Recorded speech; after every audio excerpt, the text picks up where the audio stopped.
الحمد لله وحده والصلاة والسلام على من لا نبي بعده وعلى آله وأصحابه الذين أوفوا عهده ونشهد أن لا إله إلا الله وحده لا شريك له في الخلق والأمر ونشهد أن سيدنا ومولانا محمدا عبده ورسوله أما بعد أعوذ بالله من الشيطان الرجيم بسم الله الرحمن الرحيم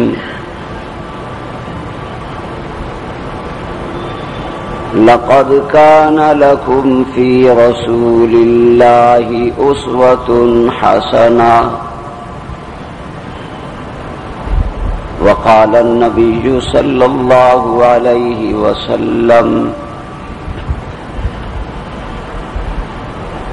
لا تذكروا معاوية إلا بخير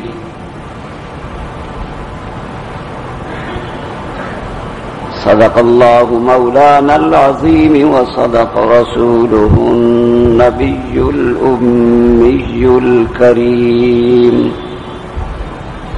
ونحن على ذلك لمن الشاهدين والشاكرين والحمد لله رب العالمين.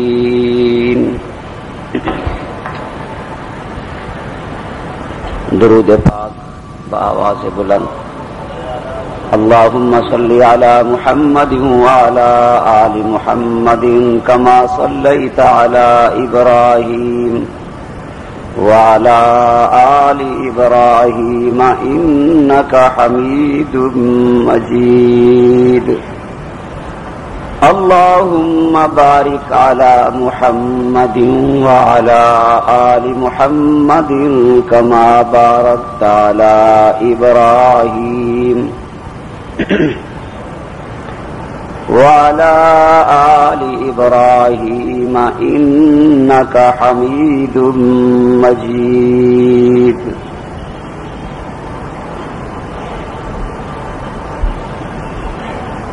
قابل احترام بزرگوں، دوستوں، عزیز ساتھیوں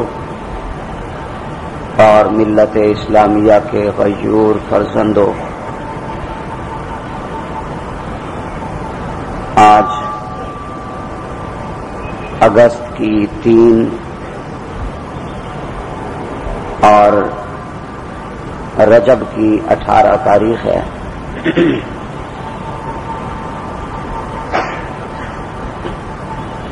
جیسا کہ گزشتہ جمعہ کو میں نے عرض کیا تھا کہ رجب کے مہینے میں جہاں دیگر موضوعات ہیں وہاں ایک موضوع کاتب وحی امیر شام حضرت معاویہ بن ابی سفیان رضی اللہ تعالی عنہما کا بھی ہے.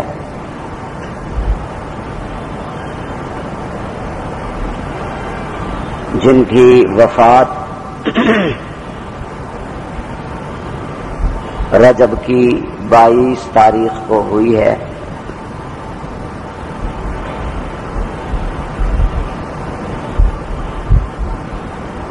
تو اس مناسبت سے رجب کے مہینے کے جمعوں میں کم از کم ایک جمعہ عظمت امیر معاویہ رضی اللہ تعالی عنہ کے لیے مختص ہوتا ہے.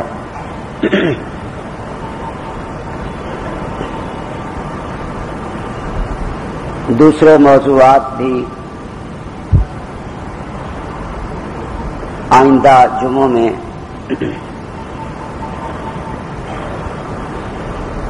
موضوع سخن بنیں گے. آج کی اس نشست میں عظمت امیر معاویہ رضی اللہ تعالی عنہ پر میری گزارشات معنون ہوں گی.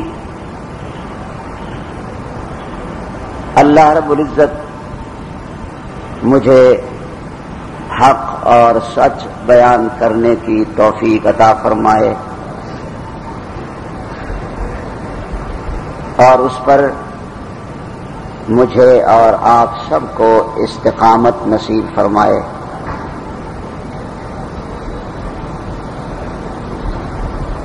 حضرت معاویہ رضی اللہ تعالی عنہ صحابی رسول ہیں. مکہ کے سردار حضرت ابو سفیان رضی اللہ تعالی عنہ کے صاحبزادے ہیں.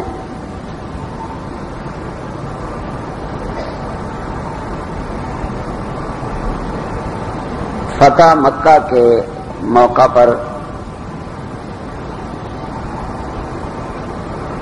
دونوں باپ بیٹے کے ایمان لانے کی روایات موجود ہیں.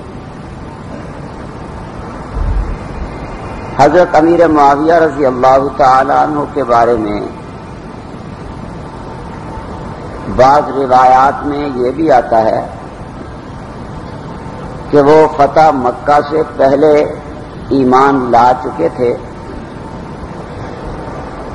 لیکن چونکہ ان کے والد حضرت ابو سفیان رضی اللہ تعالی عنہ ابھی تک ایمان نہیں لائے تھے، تو ان کے ڈر کی وجہ سے اپنے ایمان کو ابھی مخفی رکھا ہوا تھا، اور فتح مکہ کے موقع پر دونوں نے اپنے ایمان کا باقاعدہ اعلان کر دیا.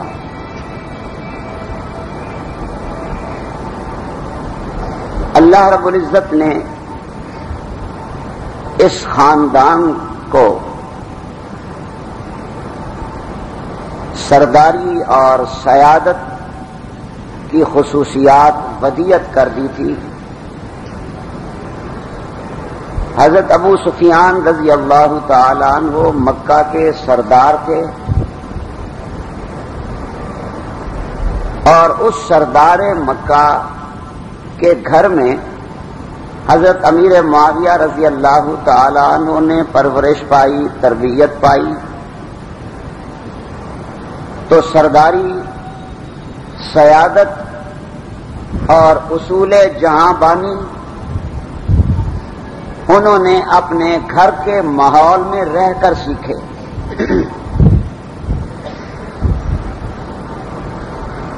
جب ایمان لے آئے تو اکثر و بیشتر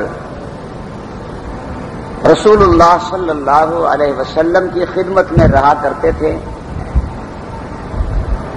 آپ نے ان کی اہلیت، صلاحیت اور قابلیت کو دیکھتے ہوئے کتابت وحی کی ٹیم میں انہیں شامل کر لیا. سرور کونین صلی اللہ علیہ وسلم کی کتابت وحی کی ٹیم کے افراد کی تعداد 11 تھی، اور ان میں حضرت معاویہ بن ابی سفیان رضی اللہ تعالی عنہ کا 6واں نمبر تھا. 4 تو خلفائے راشدین ہیں، ابو بکر، عمر، عثمان و علی رضوان اللہ علیہم اجمعین. 5ویں حضرت زید رضی اللہ تعالی عنہ اور 6 حضرت امیر معاویہ رضی اللہ تعالی عنہ.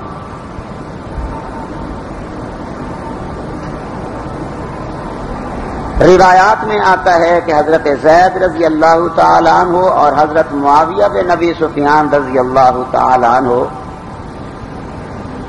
کتابت وحی کے معاملے میں بہت پیش رہتے تھے. وحی کا چونکہ کوئی ٹائم مخصوص نہیں تھا، جب بھی اللہ رب العزت کی مرضی ہوتی وہ جبرائیل امین کو وحی دے کر رسول اللہ کے پاس بھیج دیتے. اس وجہ سے حضرت امیر معاویہ رضی اللہ تعالی عنہ اکثر رسول اللہ کے ساتھ رہا کرتے تھے کہ کب وحی آ جائے اور لکھنے کی ضرورت پیش آئے تو میں کہیں دور نہ ہوں اور رسول اللہ صلی اللہ علیہ وسلم کو وحی لکھوانے کے لیے مجھے آواز نہ دینی پڑ جائے. وحی کے علاوہ رسول اللہ صلی اللہ علیہ وسلم کی خدمت کی ڈیوٹی بھی حضرت معاویہ رضی اللہ تعالی عنہ نے لے رکھی تھی. آپ کو وضو کروایا کرتے تھے، پانی مہیا کیا کرتے تھے. ایک دفعہ حضرت معاویہ رضی اللہ تعالی عنہ نے رسول اللہ صلی اللہ علیہ وسلم کو وضو کروایا. وضو کرنے کے بعد وضو سے بچا ہوا پانی سرکار دو عالم صلی اللہ علیہ وسلم نے اپنے ہاتھ میں لے کر حضرت معاویہ کے چہرے پر چھینٹے مارے اور فرمایا، معاویہ اگر اللہ تعالیٰ تجھے حکومت عطا کر دے، ان ولیت الامر فاتق اللہ، اگر اللہ تعالیٰ تجھے حکومت دے دے تو اللہ سے ڈرتے رہنا. رسول اللہ صلی اللہ علیہ وسلم نے یہ کیوں کہہ دیا کہ اگر آپ کو حکومت مل جائے؟ ابھی تو کچھ عرصہ پہلے وہ ایمان لائے ہیں، آپ کی خدمت انجام دے رہے ہیں، اور وضو کروانے کے بعد آپ فرماتے ہیں کہ اگر تجھے حکومت مل جائے. سرکار دو عالم صلی اللہ علیہ وسلم نے یہ دیکھ لیا تھا، بھانپ لیا تھا، اور مومنانہ فراست کی بنیاد پر یہ دیکھ لیا تھا کہ یہ مکہ کے سردار کا بیٹا ہے اور بنو امیہ کے اندر اللہ رب العزت نے قیادت اور سیادت کی صلاحیتیں رکھی ہیں، اس لیے اس کو حکومت مل سکتی ہے. بلکہ رسول اللہ نے دعا بھی کی تھی ایک موقع پر، اللہم علمہ الکتاب والحساب ومکن لہ فی البلاد. یا اللہ معاویہ کو کتاب و سنت کا علم بھی عطا فرما، حساب و کتاب کا علم بھی عطا فرما، اور اس کو شہروں پر حکومت بھی عطا فرما. ومکن لہ فی البلاد، یہ رسول اللہ صلی اللہ علیہ وسلم کی دعا تھی کہ اے اللہ اس کو حکومت عطا فرما. حضرت امیر معاویہ رضی اللہ تعالی عنہ نے رسول اللہ صلی اللہ علیہ وسلم کی نطق رسالت سے جب یہ جملہ سنا کہ معاویہ اگر تجھے حکومت مل جائے تو اللہ سے ڈرتے رہنا، تقوی اختیار کرنا، تو حضرت امیر معاویہ رضی اللہ تعالیٰ عنہ فرماتے ہیں کہ رسول اللہ کے اس فرمان کے بعد مجھے یقین ہو گیا تھا کہ اس وقت تک میری موت واقع نہیں ہو سکتی جب تک مجھے حکومت مل نہ جائے. اس لیے کہ یہ بات کسی عام آدمی نے نہیں کہی، سید الانبیاء نے کہی ہے، محمد الرسول اللہ نے کہی ہے. اور رسول اللہ نے اگرچہ فرمایا ہے کہ اگر تجھے حکومت مل جائے، یوں نہیں کہا کہ تجھے ضرور حکومت ملے گی. جملے میں فرق ہے، ایک ہے کہ تجھے حکومت ملے گی اور ایک ہے اگر تجھے حکومت مل جائے. رسول اللہ نے یقینی بات نہیں کی کہ تجھے ضرور حکومت ملے گی، آپ نے فرمایا اگر تجھے حکومت مل جائے. لیکن حضرت امیر معاویہ رضی اللہ تعالیٰ عنہ کو یقین ہو گیا کہ رسول اللہ کی جو اگر ہے، اگر یہ اگر بھی یقین کا درجہ رکھتی ہے. حضور اکرم صلی اللہ علیہ وسلم نے جنگ موتا کے موقع پر حضرت زید بن حارثہ رضی اللہ تعالی عنہ کو سپہ سالار بنا کر بھیجا. پرچم اسلام حضرت زید کے ہاتھ میں تھما کر فرمایا کہ جاؤ اس فوج کی، اس لشکر کی کمان کرو. اور پھر صحابہ کرام کو، مجاہدین کو خطاب کر کے رسول اللہ نے فرمایا کہ اگر یہ شہید ہو جائیں، یوں نہیں کہا یہ شہید ہو جائیں گے، فرمایا اگر زید شہید ہو جائیں تو پرچم اسلام حضرت جعفر تیار اٹھا لیں، پھر کمان وہ کریں. اگر جعفر تیار بھی شہید ہو جائیں تو پھر یہ پرچم اسلام عبداللہ بن رواحہ اٹھا لیں.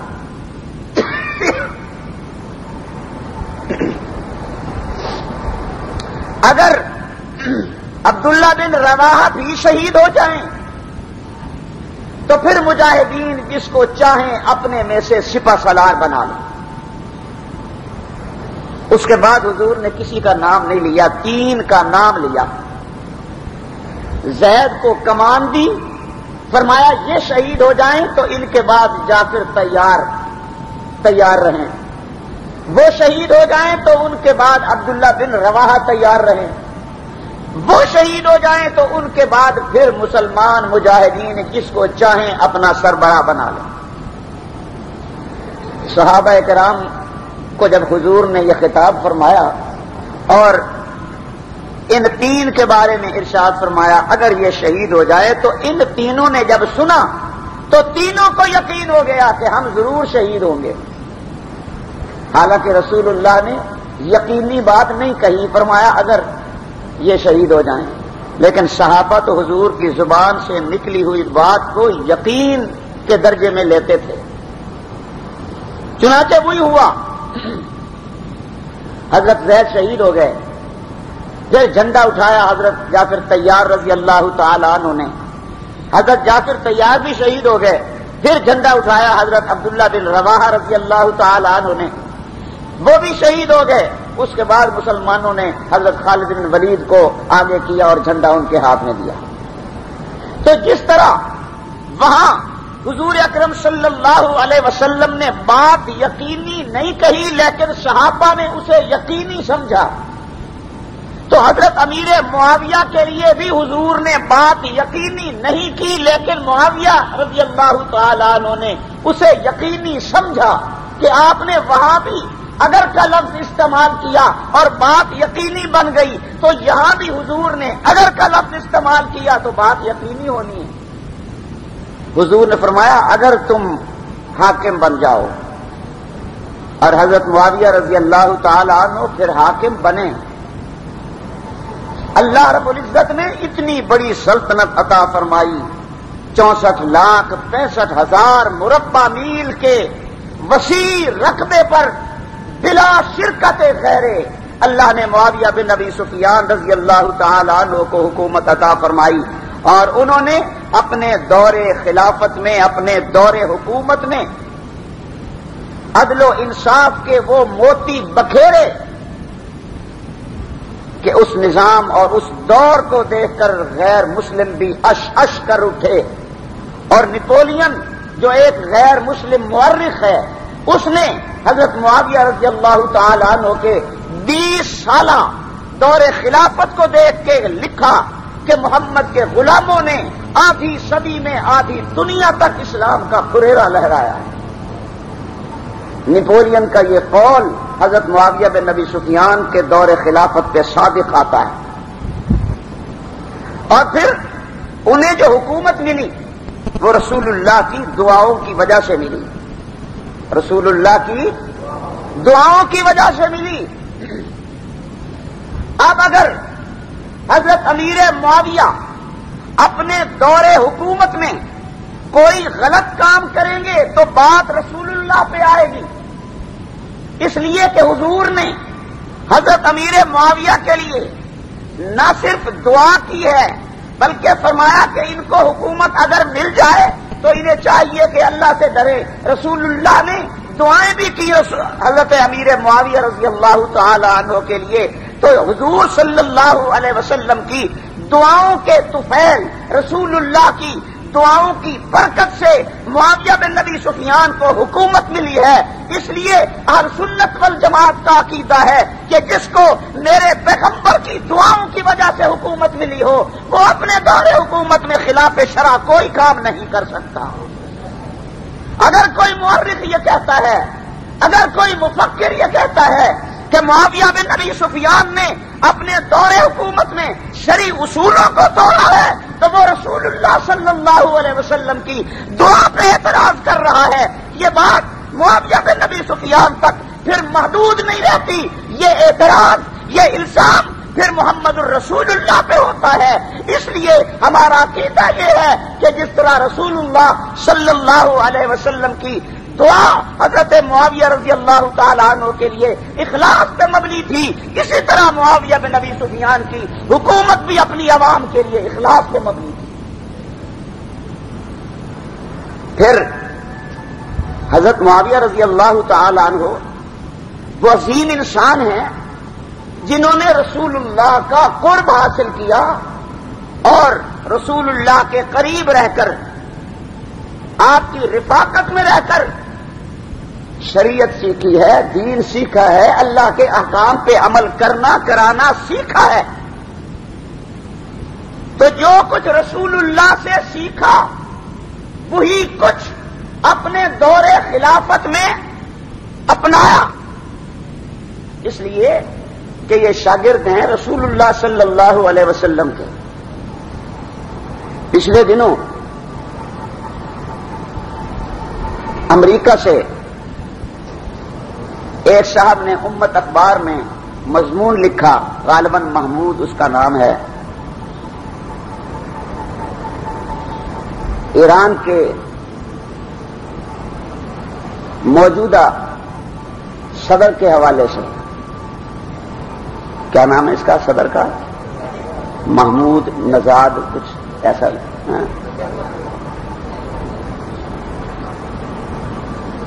موجودہ ایرانی صدر کے بارے میں لکھا کہ یہ شاگرد ہے خمینی کا،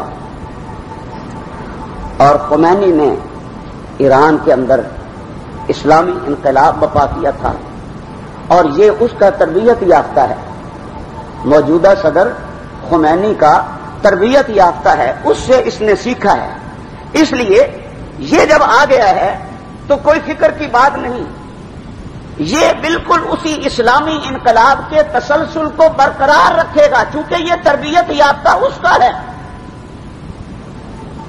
ہم نے کہا وہ بڑا ملعون تھا، اس کا تربیت یافتہ ذرا چھوٹا ملعون بن جائے گا، ہیں دونوں ملعون۔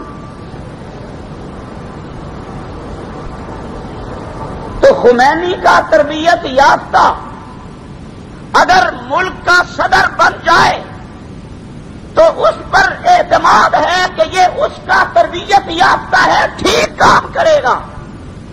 تو جو میرے آقا محمد الرسول اللہ کا تربیت یافتہ ہے، جب اسے رسول اللہ کی دعاؤں کی بدولت حکومت و خلافت ملے گی، میرا ایمان ہے کہ یہ بھی رسول اللہ کی تربیت کا اثر دکھائے گا اور شریعت کے مطابق اپنے نظام مملکت کو چلائے گا۔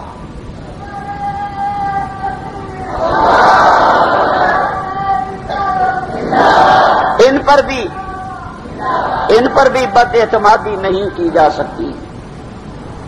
رسول اللہ کے سامنے زانوئے تلمذ طے کر کے انہوں نے اصول جہاں بانی سیکھے ہیں۔ حضرت امیر معاویہ رضی اللہ تعالی عنہ بیٹھے ہیں بارگاہ رسالت میں، ایک عیسائی شہزادہ آیا رسول اللہ صلی اللہ علیہ وسلم کے پاس۔ حضور اکرم صلی اللہ علیہ وسلم نے اس عیسائی شہزادے کو بٹھایا کہنے لگا کہ میرا باپ سلطنت وسام کا بادشاہ ہے، میں شہزادہ ہوں، میں نے اپنے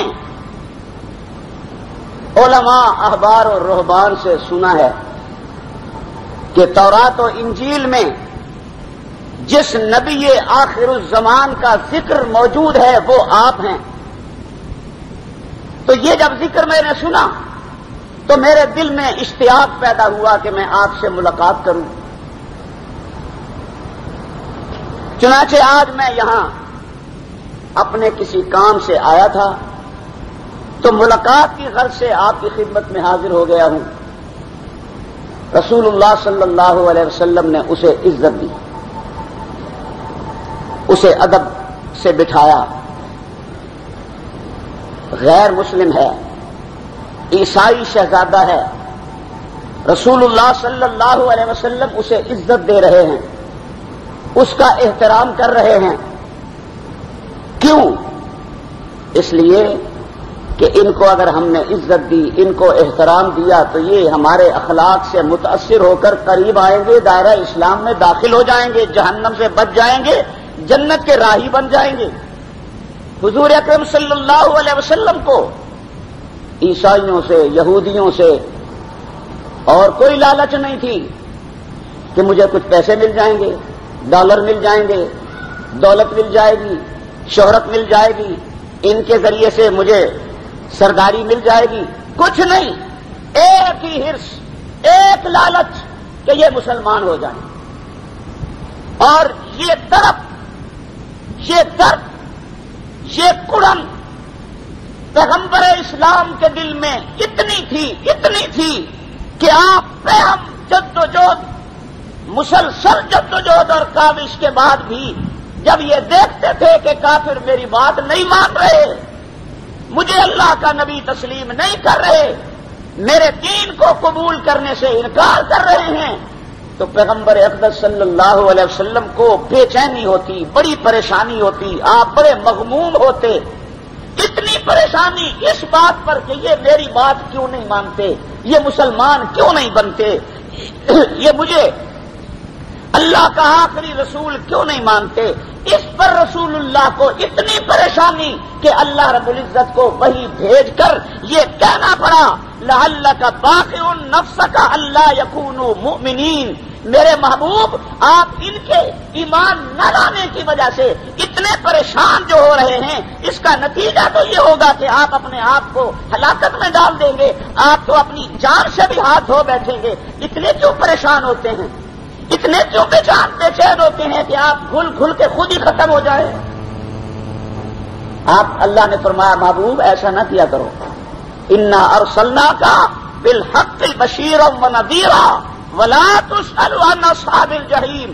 اللہ نے فرمایا محبوب ہم نے آپ کو بشیر و نذیر بنا کر بھیجا ہے، آپ کا کام ہے لوگوں کو جنت کا راستہ بھی دکھا دو، جہنم کا راستہ بھی دکھا دو، ان کو بتا دو کہ جنت کا راستہ یہ ہے، اس پہ چلو گے کامیابی ہوگی، تمہارا کام یہ ہے، اور اگر تمہاری بات یہ لوگ نہیں مانتے تو لا تسألوا عن اصحاب الجحیم، ان جہنمیوں کے معاملے میں آپ سے ہم کوئی بات پرس نہیں کریں گے، انہی سے پوچھیں گے، تم سے نہیں پوچھیں گے۔ اس لیے کیوں اتنا پریشان ہوتے ہو؟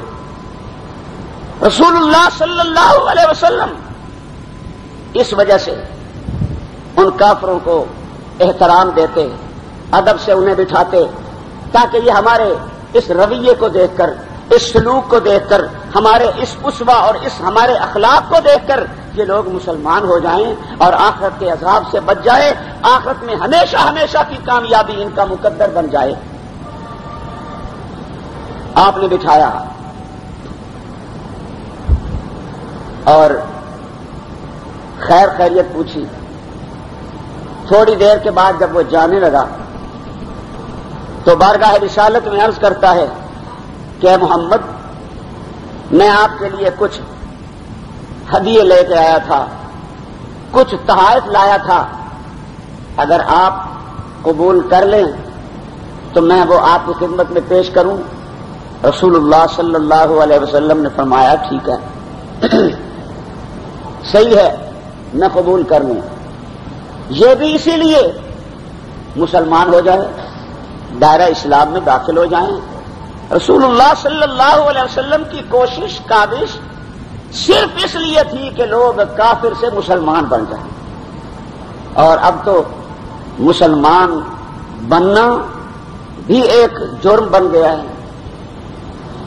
یہودی بن کے دنیا میں انسان رہ سکتا ہے، عیسائی بن کے رہ سکتا ہے، مجوسی بن کے رہ سکتا ہے، لیکن مسلمان بن کے رہنا جرم ہے۔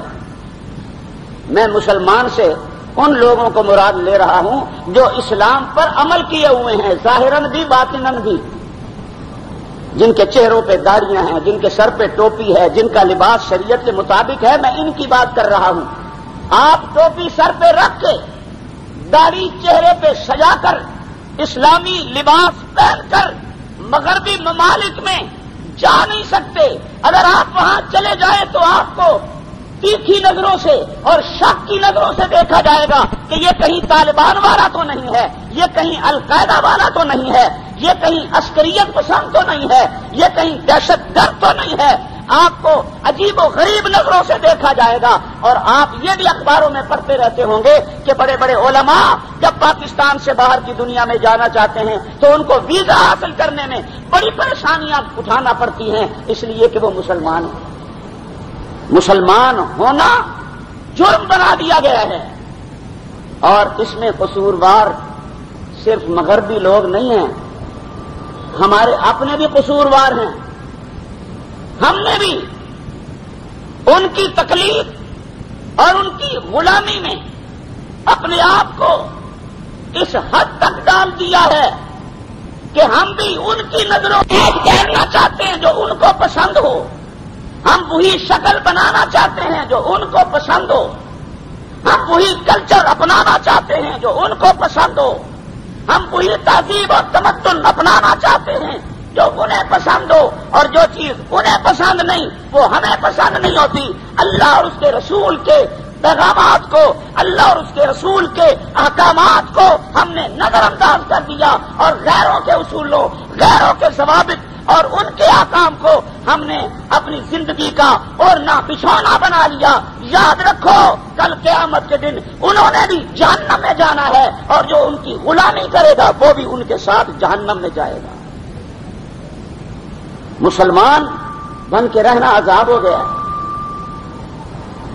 اور پھر کہتے ہیں جی آپ لوگ ملک کا امیج خراب کر رہے ہیں، امیج خراب ہو رہا ہے اس ملک کا، اسلام کا نام لینے سے،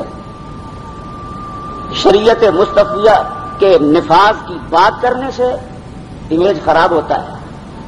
اور تم نے جو جگہ جگہ بے حیائی کے اڈے کھول رکھے ہیں، فحاشی کو فروغ دے رہے ہیں، اس سے پاکستان کا امیج بلند ہو رہا ہے۔ آپ کو یاد ہوگا ایک عرصہ پہلے ایک امریکی وکیل نے بیان دیا تھا، امریکی وکیل نے بیان دیا تھا، اخباروں میں چھپا تھا اور بڑی لے دے ہوئی تھی اس پر۔ اس نے کہا تھا کہ پاکستانی قوم کی بات کرتے ہو، یہ تو ایسی قوم ہے کہ اپنے مفادات کے لیے یہ قوم اپنی ماں کو بھی بیچ ڈالے۔ یاد ہے آپ کو؟ امریکی وکیل نے یہ بات کہی تھی، اس پر پاکستانی قوم بڑی تلملائی۔ تو یہ جو اس نے ایک عرصہ پہلے بات کہی تھی وہ اس لیے کہی تھی کہ تم نے پاکستان اور ملک کی اس قوم کا امیج اتنا خراب کر دیا کہ اب وہ غیر مسلم پاکستانی قوم کے بارے میں یہ سوچتے ہیں کہ یہ اگر اپنے مفاد کے لیے ان سے کہا جائے تو یہ ماؤں کو بھی بیچ ڈالیں گے۔ یہ امیج تم نے خراب کیا ہے۔ اس وقت پاکستان کا امیج خراب نہیں ہوا جب تم نے وزیرستان میں ایک دینی ادارے پر بمباری کر کے 8 10 15 سال کے معصوم طلبا کو ہلاک کر دیا تھا، شہید کر دیا تھا۔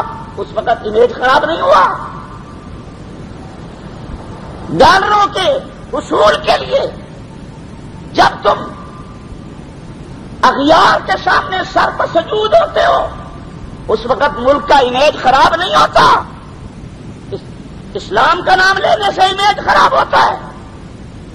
یہ ہمارے پاس فون آتے ہیں چین کے صدر کا بھی فون آیا تھا کہ یہ ہمارے شہریوں کے ساتھ یہ کیا سلوک ہو رہا ہے پاکستان میں. چین کے صدر نے ہمیں فون کر کے کہا ہمیں بڑی شرمندگی اٹھانا پڑی. تم انہیں یہ نہیں کہہ سکتے تھے کہ تمہارے شہری یہاں مساج سینٹر کے نام سے بے حیائی پھیلا رہے ہیں, ان کو اس بات کی اجازت نہیں. پاکستان کا کوئی شہری باہر ملک میں جاتا ہے اور سڑک پہ تھوکتا ہے تو پولیس گرفتار کرتی ہے کہ ہمارے ہاں سڑک پہ تھوکنا جرم ہے, تم نے کیوں تھوکا ہے؟ اسے گرفتار کر کے حوالہ زندہ کر دیا جاتا ہے. تو آپ کے ہاں کوئی اصول ضابطہ نہیں؟ کسی ملک کا شہری یا کوئی بھی بدماشی کرتا پھرے یا ننگا ناچتا پھرے, کوئی پوچھنے والا نہیں.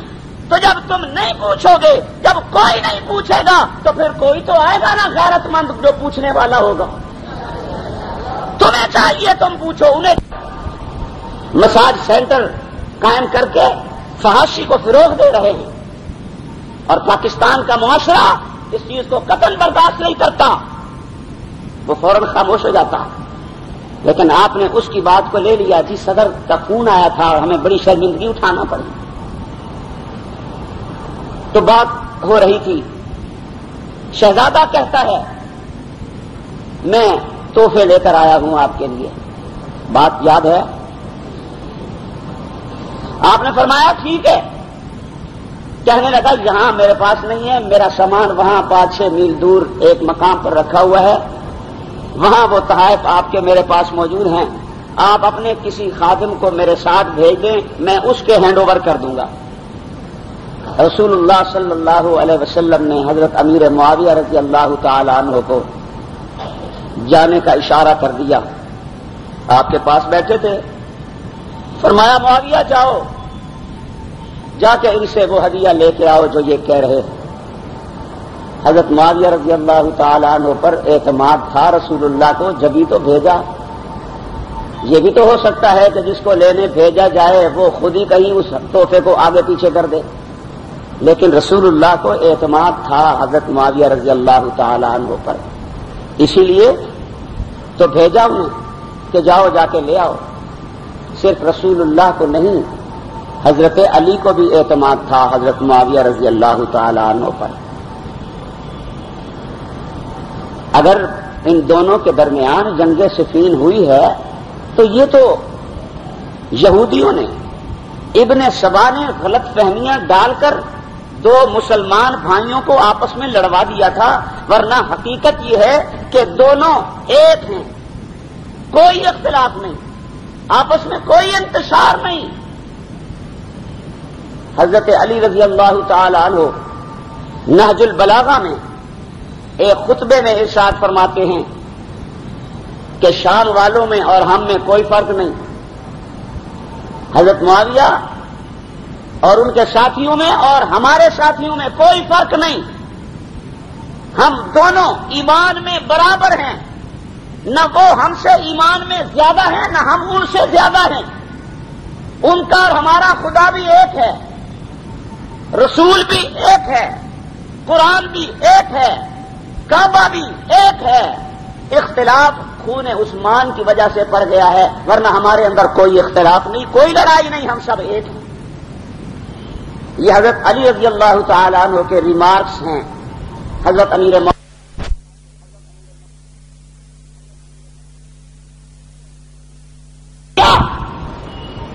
جب جنگ صفین کا موقع آیا اور کشیدگی تھی آپس میں دونوں بھائیوں کے درمیان, تو اس وقت کیسر روم نے حضرت معاویہ بن ابی سفیان کو خط لکھا دونوں کے اختلاف سے فائدہ اٹھانے کے لیے, اور خط لکھ کے کہا کہ معاویہ اگر آپ کہیں تو میں علی کے خلاف تیری مدد کرنے کے لیے اپنی فوج بھیج دیتا ہوں, وہ جا کر آپریشن کرے گی, میں بھیجتا ہوں اپنی فوج تیری سپورٹ کے لیے, تیری سپورٹ کے لیے میں فوج بھیجتا ہوں. یہ سپر طاقت تھی اس وقت کی. اس نے کہا میں فوج بھیجتا ہوں, یہ جو تیرے دشمن ہیں ان کے خلاف آپریشن کرے گی. تو حضرت معاویہ رضی اللہ تعالی عنہ نے جواب دیا تاریخ کی کتابوں میں آج بھی وہ جواب پڑھا جا سکتا ہے. معاویہ بن ابی سفیان نے اس کافر کو خطاب کر کے جواباً کہا کہ او رومی کتے. خطاب کا انداز دیکھیں.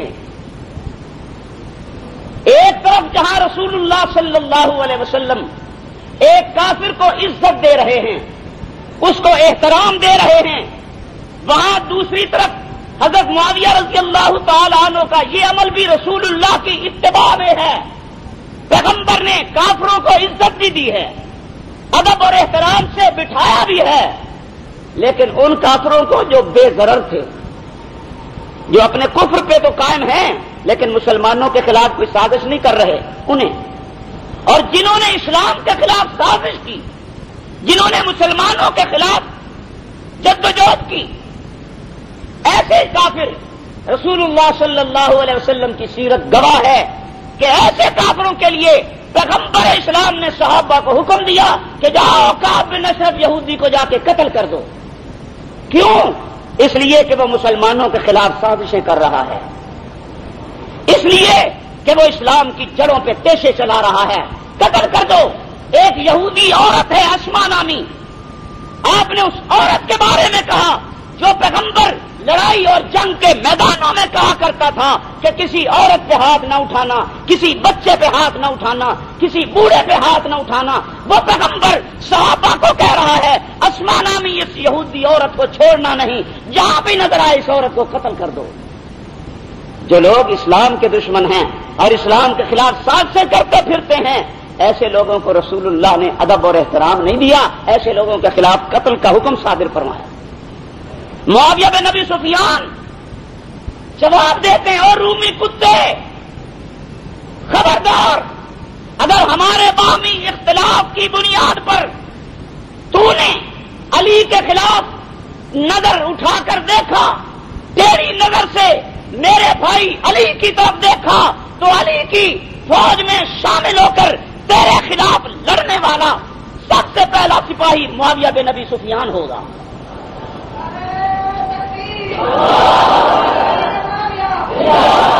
حضرت معاویہ رضی اللہ تعالی عنہ کو آفر کی جا رہی ہے، ہم اپنی فوجیں بھیج دیتے ہیں آپ کے علاقے میں، دہشت گردوں کے خلاف خود کارروائی کریں گی، انتہا پسندوں کے خلاف خود کارروائی کریں گی. معاویہ بن ابی سفیان نے جو جواب دیا تھا، کیا آج ہم وہ جواب نہیں دے سکتے؟ پاکستان کی خود مختاری، پاکستان کی سالمیت پہ امریکہ حملہ کرنا چاہتا ہے اور ہمارے پاس ان کا جواب دینے کے لیے کوئی ڈھنگ کے الفاظ نہیں ہیں. ہمیں وہی جواب دینا چاہیے جو حضرت معاویہ بن ابی سفیان نے دیا تھا. او امریکی کتے، اگر تو نے ہمارے علاقے میں اس نظریے کے ساتھ بڑھنے کی، گھسنے کی کوشش کی تو پھر کوئی بھی تمہارا فوجی اور تمہارا جہاز یہاں سے سلامت نہیں جائے گا. یہ جواب آج مسلمان نہیں دے گا تو پھر کون دے گا؟ معاویہ بن ابی سفیان رضی اللہ تعالی عنہ نے یہ جواب دیا. میں عرض کر رہا تھا کہ حضرت معاویہ اور حضرت علی دونوں کے مابین محبت ہے، بھائی چارہ ہے، اور غلط فہمی کی بنیاد پر بھائی بھائی سے لڑ بھی پڑتا ہے، اختلاف ہو جاتا ہے، جھگڑا بھی ہو جاتا ہے، غلط فہمی کی وجہ سے. یہ غلط فہمی کی وجہ سے ہوا تھا. حضرت معاویہ رضی اللہ تعالی عنہ کو رسول اللہ نے بھیج دیا. اب وہ شہزادہ گھوڑے پہ سوار ہے. معاویہ بن ابی سفیان اٹھے، تعمیل ارشاد میں اپنا جوتا بھی نہیں پہنا، ننگے پاؤں چل پڑے. یہ تو صحابہ کرام کا جذبہ تھا، ان کی اتباع رسالت کی. ہم تو بچنے کے راستے ڈھونڈتے ہیں کہ حضور نے اگر یہ بات کہی ہے تو ہو سکتا ہے کسی خاص موقع کے لیے کہی ہو، عام نہ کہی ہو، تو ہم خاص موقع پر اس پہ عمل کریں گے، عام ہر وقت کیوں عمل کریں؟ ہم بچنے کے راستے ڈھونڈتے ہیں. اور صحابہ کرام یہ سوچتے تھے کہ کہیں تعمیل ارشاد میں ذرا برابر تاخیر نہ ہو جائے، جوتا پہننے جاؤں گا تو اتنی دیر نہ ہو جائے رسول اللہ کے حکم کی اتباع میں، جوتا ہی نہیں پہنا۔ صحابہ کا تو یہ حال ہے۔ ایک مرتبہ رسول اللہ خطبہ دے رہے ہیں، آپ نے دیکھا کچھ لوگ کھڑے ہوئے ہیں، آپ نے ارشاد فرمایا بیٹھ جاؤ، تو کھڑے ہونے کو حضور نے فرمایا تھا، کھڑے ہونے والوں کو بیٹھ جاؤ۔ ایک صحابی مسجد کے دروازے میں داخل ہو رہا ہے، اس کا ایک پاؤں دروازے سے اندر ہے، ایک باہر ہے، اس کے کان تک جو آواز پہنچی وہ وہیں بیٹھ گیا، ایک پاؤں اندر ایک باہر، آڑا ترچھا ہو کے وہیں بیٹھ گیا۔ پوچھا گیا کہ آپ نے یہ کیا کیا؟ سکون سے طریقے سے اندر آ کے بیٹھتے۔ کہنے لگا اگر پچھلا پاؤں اندر رکھتا یا اگلا پاؤں باہر نکال لیتا، اتنی جو تاخیر ہو جاتی حضور صلی اللہ علیہ وسلم کی اتباع میں، تو کہیں ایسا نہ ہو کہ میرا نام گستاخانہ رسالت میں لکھا جائے۔ مسجد کے قریب ایک آدمی بکریاں چرا رہا ہے، رسول اللہ کی آواز منبر سے گونجی، اس کے کان تک پہنچی، وہ وہیں بکریوں میں بیٹھ گیا کہ رسول اللہ کا حکم آ گیا ہے بیٹھ جاؤ۔ نہیں سوچا کہ حضور نے تو مسجد والوں کو کہا ہوگا، مجھے تھوڑی کہا ہے، آواز آ گئی بیٹھ گیا۔ یہ صحابہ کرام کا جذبہ ہے۔ شہزادہ گھوڑے پہ سوار ہے، حضرت معاویہ رضی اللہ تعالیٰ عنہ ساتھ ساتھ چل رہے ہیں، ننگے پیر، عرب کی سرزمین، سنگلاخ وادیاں، گرمی کا موسم، گرمی کی تپش سے پاؤں تپ رہے ہیں۔ شہزادے سے کہتے ہیں کہ یار میرے پاؤں جل رہے ہیں گرمی کی وجہ سے، یا تو مجھے بھی اپنے گھوڑے پہ سوار کرا لو، یا اپنا جوتا مجھے دے دو، آپ تو ویسے ہی گھوڑے پہ سوار ہیں، میں جوتا پہن لوں گا، گرمی کی تمازت سے بچ جاؤں گا۔ تو وہ شہزادہ تھا، کہنے لگا کہ تو ایک غلام ہے، میں غلام کو اپنے ساتھ بٹھاؤں؟ میں تو شہزادہ ہوں، میں تو بادشاہ بسام کا صاحبزادہ ہوں، میں شہزادہ ہو کر ایک غلام کو اپنے ساتھ بٹھاؤں؟ یہ میری توہین ہے، یہ میری انسلٹ ہے۔ حضرت معاویہ خاموش ہو گئے۔ اس کو کیا پتا کہ حضرت معاویہ رضی اللہ تعالی عنہ بھی مکہ کے سردار کے بیٹے ہیں، یہ بھی عام آدمی نہیں۔ اور پھر جسے تو غلام کہہ رہا ہے، یہ اس کے غلام ہیں محمد الرسول اللہ صلی اللہ علیہ وسلم کے، کہ جن کے غلاموں کے قدموں میں اللہ رب العزت نے بڑے بڑے تختوں کو، بڑے بڑے سرتاجوں کو، بڑے بڑے شہنشاہوں کو اللہ رب العزت نے جن کے قدموں میں ڈال دیا، جن کی غلامی پہ مجبور کر دیا، بڑے بڑے تاج جن کے قدموں کے اندر آ کے گرے ہیں، یہ وہ غلام ہیں، اور عام غلام نہیں، محمد الرسول اللہ کے غلام ہیں۔ اور جو نبی کا غلام ہے وہ پوری دنیا اسلام کا امام ہوتا ہے۔ نبی کی غلامی یہ عزت کا معیار ہے، اور جو آدمی نبی کا غلام بن جاتا ہے اللہ اسے دنیا میں سرداری عطا کرتا ہے، اور جو نبی کا غلام نہیں بننا چاہتا اللہ پھر اسے بش کا غلام بناتا ہے، اللہ پھر اس کو ٹونی بلیئر کا غلام بناتا ہے، اللہ پھر ان کو مغرب کا غلام بناتا ہے، اللہ پھر ان کو عیسائیوں اور یہودیوں کا غلام بناتا ہے۔ پھر وہ یہود و نصارا کے سامنے سر بسجود ہوتے ہیں، اپنی مرضی نہیں چلا سکتے، ان کے سامنے جھکنے پہ مجبور ہوتے ہیں۔ اس لیے آؤ رسول اللہ کی غلامی اختیار کرو، پیغمبر کے غلاموں کے غلام بن جاؤ، دنیا میں بھی عزت ملے گی، آخرت میں بھی عزت ملے گی۔ معاویہ بن ابی سفیان چل رہے ہیں، پہنچ گئے، پہنچنے کے بعد اس نے وہ ہدیہ دیا، لے کے واپس آ گئے، رسول اللہ صلی اللہ علیہ وسلم کی خدمت میں پیش کر دیا، اور یہ سارا ماجرا کہہ سنایا کہ میرے ساتھ یہ ہوا۔ رسول اللہ صلی اللہ علیہ وسلم نے فرمایا کہ جب اتنی تیری انسلٹ ہوئی اور تیرے ساتھ اس نے یہ ناروا سلوک کیا تو تجھے تو واپس آ جانا چاہیے تھا، ایسے ہدیے کی ہمیں ضرورت کیا تھی، آپ واپس آ جاتے۔ معاویہ بن ابی سفیان کہتے ہیں آقا دل تو میرا بھی چاہ رہا تھا کہ میں واپس چلا جاؤں، ایسے ہدیے کی کیا ضرورت ہے، لیکن حکم جو آپ کا تھا، آپ نے فرمایا تھا نا کہ ساتھ جاؤ، تو میرے پیر کیا میں خود بھی جل جاتا، پیچھے نہ ہٹتا، اس لیے کہ حکم آپ کا تھا۔ صحابہ رسول اللہ صلی اللہ علیہ وسلم کے حکم پر اپنی جانیں وار دیا کرتے تھے۔ میرے دوستو، وقت بھی ختم ہے اور بات ادھوری رہ گئی۔ بات ختم کر دوں یا پوری کر لوں؟ جی، بات آئی گئی ہو گئی۔ حضرت معاویہ رضی اللہ تعالیٰ عنہ کو حکومت مل گئی، دور خلافت آ گیا۔ معاویہ بن ابی سفیان کے دور خلافت میں غسان کا علاقہ فتح ہوا۔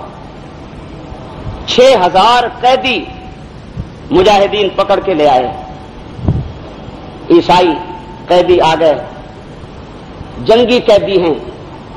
معاویہ بن ابی سفیان رضی اللہ تعالیٰ عنہ نے فرمایا کہ ان قیدیوں کو میرے سامنے سب کو پیش کرو۔ قیدی پیش کیے گئے۔ ایک قیدی پر حضرت معاویہ رضی اللہ تعالیٰ عنہ کی نگاہ جم گئی، رک گئی، دیکھا، اور جب سارے قیدی نمٹ گئے تو بعد میں صحابہ کرام سے کہا کہ وہ فلاں قیدی اس کو میرے پاس لے آؤ۔ صحابہ لے آئے، خیر خیریت پوچھی، صحابہ کرام سے کہا کہ اس کو ذرا عزت کے ساتھ رکھو، احترام دو، اس کے ساتھ کوئی زیادتی نہ ہو، شاہی مہمان خانے میں اس کو رکھو۔ رکھ دیا گیا۔ بڑی آہو بھگت ہو رہی ہے، بڑی عزت افزائی ہو رہی ہے۔ 1 مہینے تک وہ قیدی شاہی مہمان خانے میں رہا۔ 1 مہینے کے بعد حضرت معاویہ بن ابی سفیان رضی اللہ تعالیٰ عنہ نے اسے بلایا اور بلا کے کہا کہ میں تجھے بھی آزاد کرتا ہوں اور تیری وجہ سے جتنے بھی تیرے ساتھ قیدی آئے ہیں سب کو آزاد کرتا ہوں۔ وہ بڑا حیران ہوا کہ میرے اندر کیا خوبی ہے، کیوں میرے ساتھ اس طرح اچھا سلوک کیا گیا ہے۔ جاتے ہوئے حضرت امیر معاویہ رضی اللہ تعالیٰ عنہ نے 10,000 درہم بھی اس کے حوالے کیے کہ جاؤ۔ بتایا کچھ نہیں، اس نے پہچانا نہیں۔ جب باہر نکلا تو صحابہ کرام سے پوچھتا ہے کہ یہ انسان کون تھا، یہ کس کا آفس تھا، یہ کس کا دفتر تھا جہاں میں گیا ہوں، اور یہ بندہ کون ہے؟ صحابہ کرام نے بتایا کہ یہ ہمارے امیر ہیں معاویہ بن ابی سفیان رضی اللہ تعالی عنہ۔ فوراً اس کا ماتھا ٹھنکا، کہنے لگا اچھا ان کو تو میں جانتا ہوں۔ اللہ اکبر، کہنے لگا یہ تو وہی آدمی ہے کہ جس کو حضور صلی اللہ علیہ وسلم نے ہدیہ لینے کے لیے میرے ساتھ بھیجا تھا، اور گرمی کی وجہ سے اس کے پیر جل رہے تھے اور اس نے مجھے کہا تھا مجھے اپنے ساتھ سوار کرا لو۔ میں نے اس کو غلام سمجھ کر جھڑک دیا تھا، اس کو میں نے اپنے ساتھ سوار نہیں ہونے دیا تھا کہ اس سے میری توہین ہوگی۔ یہ تو وہی انسان ہے، آج اس کو اللہ نے 64,65,000 مربع میل کے رقبے کا حاکم بنایا ہے۔ اس نے میرے ساتھ بڑا اچھا سلوک کیا، میں نے اس کے ساتھ کیا کیا تھا اور اس نے میرے ساتھ کیا کیا۔ حضرت معاویہ رضی اللہ تعالیٰ عنہ وہ عظیم انسان تھے۔ میرے دوستو، وقت کی قلت کی وجہ سے میں تفصیلی بات نہیں کر سکتا، اتنی بات ضرور کہتا ہوں کہ حضرت معاویہ رضی اللہ تعالیٰ عنہ کی وفات 22 رجب کو ہوئی ہے۔ کب ہوئی ہے؟ 22 رجب، جس کی آج 18 ہے، 4 دن کے بعد 22 رجب آ رہی ہے، یوم وفات ہے حضرت معاویہ رضی اللہ تعالیٰ عنہ کا۔ ہمیں تو خیر یہ تاریخ یاد بھی نہیں ہوتی مسلمانوں کو، لیکن جو معاویہ بن ابی سفیان کے بدخواہ ہیں، جو دشمن ہیں، انہیں یہ تاریخ بھولتی نہیں۔ بھئی انہیں کیوں نہیں بھولتی؟ ان کو کیا غرض، وہ تو دشمن ہے، وہ تو بدخواہ ہے، وہ کیوں نہیں بھولتا؟ اس لیے کہ جو لوگ اپنے دشمن کے مرنے پہ خوشیاں منانا چاہتے ہیں انہیں اپنے دشمن کی موت کی تاریخ نہیں بھولتی۔ ہمارے ساتھی 3 جون کی تاریخ کو نہیں بھولتے، خمینی مرا تھا اس تاریخ کو، 3 جون کو۔ تو 3 جون جب آتی ہے تو SMS بھیجتے ہیں ایک دوسرے کو کہ آپ کو پتا ہے کہ آج کون سا دن ہے، حالانکہ اس سے ہمیں کیا غرض؟ تو دشمن امیر معاویہ رضی اللہ تعالیٰ عنہ کی تاریخ وفات کو نہیں بھولتا۔ 22 رجب کو پورے ملک میں کنڈوں کے نام سے ایک رسم ہوتی ہے، آپ کے ہاں بھی ہوتی ہے، ہوتی ہے نہیں ہوتی؟ ہاتھ کھڑا کریں جن کے ہاں ہوتی ہے. ایک بھائی نے ہاتھ کھڑا کیا, 2 نے. انشاءاللہ ان کے ہاں بھی اب ختم ہو جائے گی.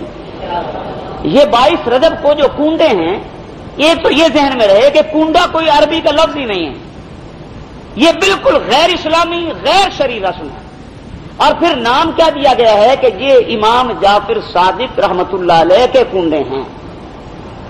امام جعفر صادق رحمت اللہ علیہ کی پیدائش رمضان میں ہوئی ہے یا ربیع الاول میں ہوئی ہے, 2 تاریخیں اختلاف کے ساتھ. ربیع الاول پیدائش کا مہینہ ہے یا رمضان پیدائش کا مہینہ ہے, اور وفات کا مہینہ ہے شوال. امام جعفر صادق رحمت اللہ علیہ کا وفات کا مہینہ شوال ہے, اور پیدائش کے معاملے میں 2 مہینے کی بات آتی ہے روایات میں, ایک رمضان اور ایک ربیع الاول. تو رجب کے اندر تو نہ ان کی پیدائش ہے نہ ان کی وفات ہے, تو پھر 22 رجب کو امام جعفر صادق کے نام سے کنڈے, کیا مطلب؟ یہ آپ کو بے وقوف بنانے کی سازش ہے. حقیقت یہ ہے کہ 22 رجب سے ہی یہ کنڈوں کا سلسلہ شروع ہوتا ہے.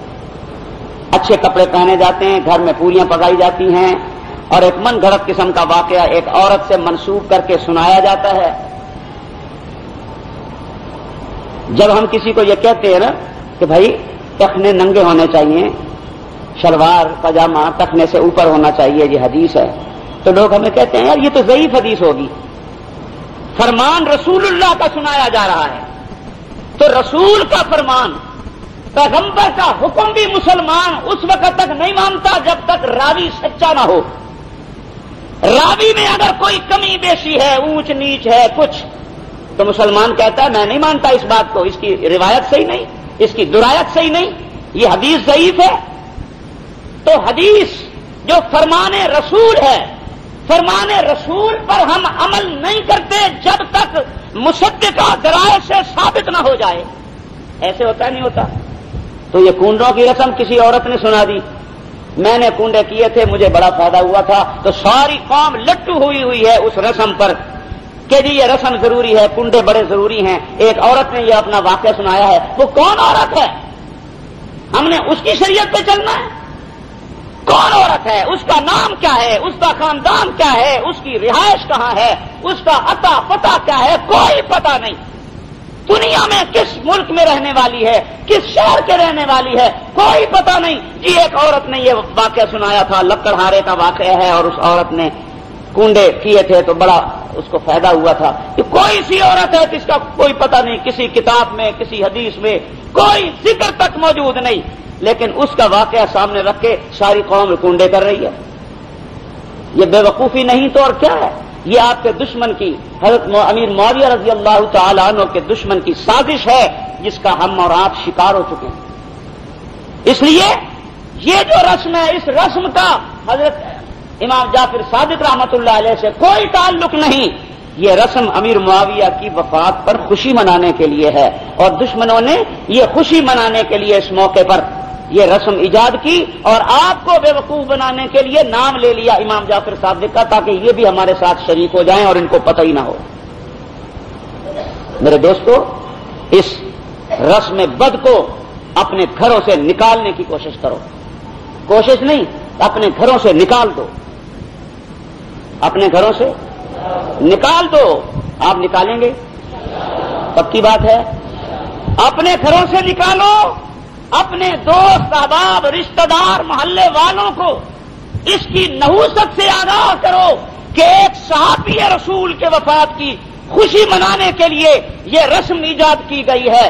تمہارا کسی کا رشتہ دار مر جائے, کوئی اس موقع پہ خوشیاں منائے, اس کو ڈانٹتے ہو. جامع حفصہ کا واقعہ ہوا, اس واقعے کے موقع پر 5 سیاستدان اے پی سی میں لندن چلے گئے, تو آج تک قوم ان کو کوس رہی ہے. ادھر بچیاں مر رہی تھی, ادھر بچے شہید ہو رہے تھے, ادھر خون بہ رہا تھا, اور تمہیں اپنی اے پی سی کی پڑی ہوئی تھی. تم تو قوم کے وفادار نہیں ہو. بچیوں کے شہادت کے موقع پر جو آدمی اے پی سی میں چلا جائے اسے تم قوم کا غدار کہتے ہو، اور جو امیر معاویہ رضی اللہ تعالیٰ عنہ کی وفات کے موقع پر کنڈے کے نام سے رسم منائے، خوشیاں منائے، اس کو آپ اپنا وفادار کہتے ہیں۔ یاد رکھو یہ رسم منانے والے صحابی رسول کے دشمن ہیں، ان دشمنوں کے اعلی کار بننے سے پرہیز کرو۔ پرہیز کرنی چاہیے کہ نہیں؟ اللہ رب العزت ہم سب کو عمل کی توفیق بخشے۔ آخر میں ایک گزارش ہے کہ مسجد کا گسائی کا کام شروع ہو گیا ہے، اور رمضان سے پہلے پہلے مسجد کا جو نیچے کا حصہ ہے اس کو رنگ و روغن مکمل کرنے کا پروگرام ہے، جس کے لیے 15 بالٹیاں ہمیں اس رنگ کی چاہیے، وہ کیا کہتے ہیں، ڈسٹمبر، 15 بالٹیاں ڈسٹمبر کی ہمیں چاہیے، اور رمضان سے پہلے اس کام کو مکمل کرنا ہے۔ آپ کے علم میں بات آ گئی ہے، وہ تمام حضرات جن کو اللہ رب العزت نے مال دولت عطا کی ہے ان کے لیے بہترین موقع ہے کہ وہ مسجد کے رنگ و روغن کے لیے 15 بالٹیاں دسمبر کی لا کر مسجد انتظامیہ کے حوالے کریں۔ لیکن یہ یاد رہے، اچھی طرح یہ بات سن لیں کہ رنگ لانے سے پہلے مسجد انتظامیہ سے مشاورت ضرور کر لیں، معلومات ضرور